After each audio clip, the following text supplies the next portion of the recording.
Dans ce monde, on trouve des araignées de la taille d'une maison. L'eau des rivières est chaude comme de la lave et l'herbe est tranchante comme des lames de rasoir.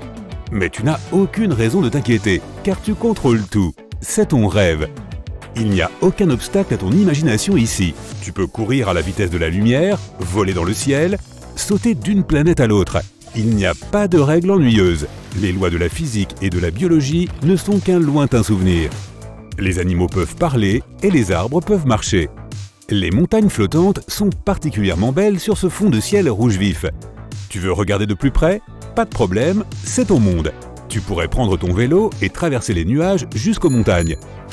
Non, c'est bien trop ennuyeux. Tu peux te transformer en nuage et y flotter toi-même. Quoi? Qui est en train de tousser?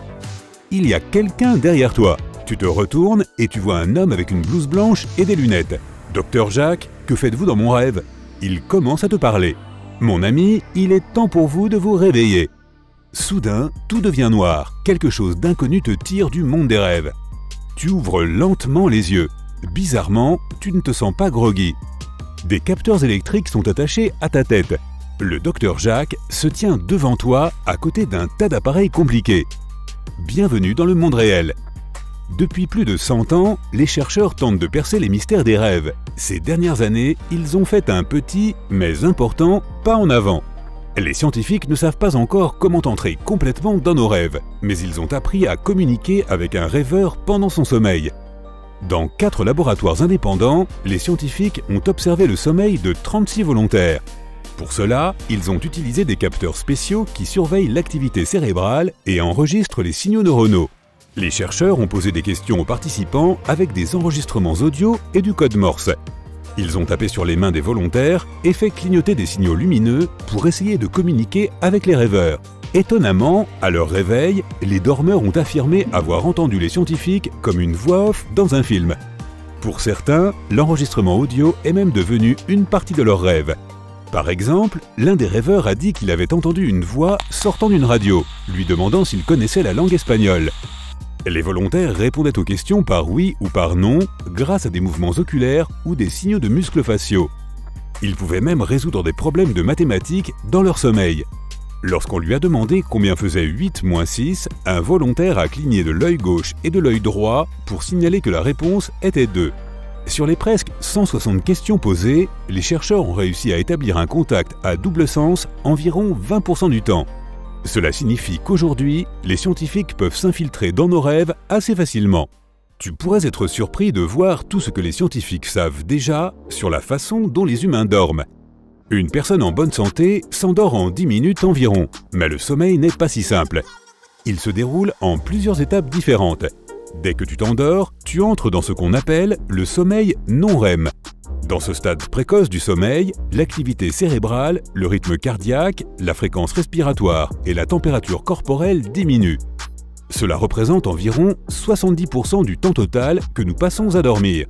Le sommeil se poursuit ensuite à travers plusieurs autres phases jusqu'à ce qu'il atteigne le sommeil paradoxal ou REM après 80 à 90 minutes.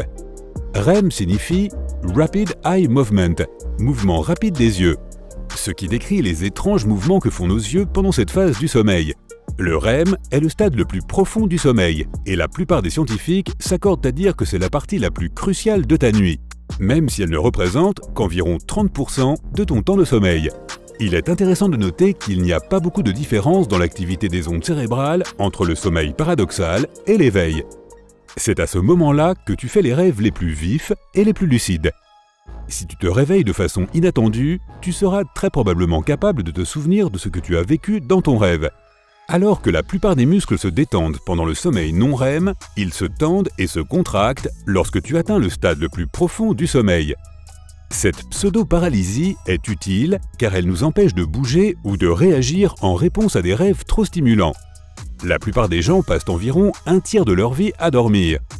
Une bonne nuit de repos est aussi essentielle que la nourriture, l'eau, l'air et Internet. Mais que se passerait-il si tu restais éveillé pendant une longue période? Si tu négligeais le sommeil pendant plus de 24 heures, ta mémoire, ton attention et ton audition se détérioreraient. Tu aurais du mal à prendre des décisions et ta coordination visuelle diminuerait. Après 36 heures d'insomnie, la pression sanguine augmente. La production d'hormones est perturbée, si bien que tes émotions deviennent erratiques et que tu perds la maîtrise de toi-même. Tu aurais du mal à te motiver pour faire quoi que ce soit. À 48 heures sans sommeil, ton état émotionnel et physique s'effondrerait. Ton corps essaierait de te sauver en te forçant à faire des micro-siestes. Le micro-sommeil, c'est lorsque ton corps s'éteint pendant quelques secondes à peine. La plupart des gens ne remarquent même pas quand leur corps fait cela. Il peut donc être vraiment dangereux de faire quoi que ce soit sans un sommeil approprié. Quoi que tu fasses, ta vision s'estomperait et ton cerveau s'éteindrait. Tu te réveillerais et continuerais ce que tu faisais sans même remarquer les quelques secondes que tu as perdues. Après 72 heures sans sommeil, ta situation commence à devenir sérieuse. Même si cela ne semble pas si long, les choses se gâtent vraiment à ce moment-là. Tu peux commencer à avoir des hallucinations et la plupart des gens commencent à perdre leur connexion au monde réel et à agir de façon étrange. Au fond, ce n'est pas une si bonne idée d'essayer de se priver de sommeil. Cela aggrave même l'état de la peau, entraîne une augmentation du stress général et te fait courir le risque de développer des maladies graves. Tu te demandes peut-être quel est le record du monde du plus longtemps passé sans dormir. Si les choses se dégradent à ce point après seulement 2 jours et demi, ça ne peut sûrement pas être beaucoup plus long que ça. L'une des durées d'éveil les plus longues jamais enregistrées a été réalisée par Randy Gardner, un étudiant en 1964. Il est resté éveillé pendant 11 jours et 25 minutes, soit 264,4 heures. Tout cela pour une expérience scientifique. Il voulait prouver que la privation extrême de sommeil n'avait pas de réelles conséquences à long terme. Dans l'ensemble, l'expérience a semblé lui donner raison. Gardner était irritable pendant la majeure partie de cette expérimentation, mais il n'a pas rencontré de graves problèmes au fil de l'expérience. La pire chose qu'il ait éprouvée, ce sont des hallucinations et des trous de mémoire. Savais-tu que beaucoup de personnes âgées rêvent en noir et blanc? Plus une personne est âgée, plus il est probable que ses aventures nocturnes soient sans couleur. 25% des personnes de plus de 50 ans font des rêves en noir et blanc. Étonnamment, les scientifiques pensent que cela a un rapport avec la télévision. Les gens qui ont regardé des émissions en noir et blanc dans leur enfance rêvent dans ces couleurs. Ces individus sont aujourd'hui plus âgés et bien qu'ils regardent désormais des émissions en couleur, ils rêvent toujours en noir et blanc. Parmi les plus jeunes, seuls 12% rêvent en noir et blanc. Il serait donc intéressant de savoir dans quelle couleur les gens rêvaient avant que la télévision n'existe. La télévision en noir et blanc a-t-elle fait rêver les gens sans couleur? Ou la télévision en couleur a-t-elle rendu les rêves plus colorés? Pour 4% des individus, le sommeil est un moment difficile. Ces personnes qui se trouvent à la frontière du monde réel et du monde des rêves sont appelées des somnambules. Les personnes qui souffrent de ce trouble peuvent ne pas contrôler leurs actions pendant leur sommeil. Les somnambules peuvent se promener et effectuer des activités alors qu'ils sont endormis ou se mettre à parler. Cela peut sembler amusant, mais seulement à première vue. Le somnambulisme présente un risque sérieux. Imagine que tu sois endormi et que ton corps sorte du lit et aille se promener dans la rue. Les choses pourraient devenir très vite risquées. Tu pourrais même te rendre à la banque et essayer de retirer tout ton argent. Presque tout le monde a déjà rêvé de tomber et de se réveiller brusquement juste avant de toucher le sol. Cela s'appelle une secousse myoclonique. Elle se produit généralement juste au moment où tu t'endors. Et nous n'en connaissons toujours pas vraiment la cause. Une théorie affirme que tous les muscles de ton corps se détendent complètement et que ton corps commence à s'endormir avant que ton esprit n'ait eu le temps de se préparer à dormir. Tu commences à rêver et ton cerveau conscient panique, ayant l'impression de tomber, et force le corps à se réveiller pour te sauver. Heureusement, cela ne cause aucun dommage et n'est pas révélateur de problèmes plus sérieux. Mais cela peut être un peu ennuyeux lorsque tu es enroulé dans ta couette, prêt à rejoindre les bras de Morphée. En moyenne, nous faisons 4 à 6 rêves par nuit. 5 minutes après ton réveil, tu oublies 50% de tes rêves. Et au bout de 10 minutes, 90% de tes rêves auront disparu de ta mémoire pour toujours. Beaucoup de gens pensent qu'ils n'ont pas rêvé du tout, mais en réalité, ils oublient rapidement leurs rêves. Nous faisons tous des rêves, mais les scientifiques ne savent pas exactement pourquoi. Certains pensent que le cerveau utilise les rêves pour traiter les expériences de la vie et les événements de la journée. Certains psychologues voient le sommeil comme un écran à travers lequel nous pouvons nous regarder. As-tu fait le même rêve plusieurs fois de suite? Peut-être que ton subconscient essaie de te dire quelque chose. Beaucoup de rêves sont étranges, très étranges.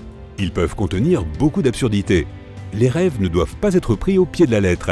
mais ils peuvent être interprétés pour te donner des indices utiles sur ta vie. Un monstre te poursuit-il ou es-tu en train de fuir en voiture? Ton subconscient t'avertit de problèmes au travail, à l'école ou dans une relation. Peut-être que tu fuis quelque chose dans le monde réel. Un rêve courant est que tu te trouves au sommet d'une montagne ou sur le toit d'un gratte-ciel et que tu te sens effrayé ou anxieux. Cela peut signifier que tu es prêt à relever de nouveaux défis, mais que tu as peur d'aller de l'avant. Si tu voles dans le ciel ou dans un avion dans ton rêve, cela pourrait indiquer que tu as surmonté un obstacle de taille dans ta vie. Il est peut-être temps de chercher des opportunités et de nouvelles victoires. Tu as peut-être rêvé que tu te promenais dans la maison où tu as grandi, mais que tu n'arrivais pas à trouver une pièce. Si c'est le cas, ton subconscient pourrait t'avertir que tu refoules une partie de ta personnalité. Alors trouve la pièce perdue, il s'agit peut-être d'un nouveau passe-temps, d'un travail ou d'un déménagement. Dans ton rêve, tu es en retard pour une réunion ou tu as trop dormi à ton réveil. Arrête de fuir tes responsabilités. Il est temps pour toi de prendre le contrôle de ta vie. Prends des initiatives et tu réussiras.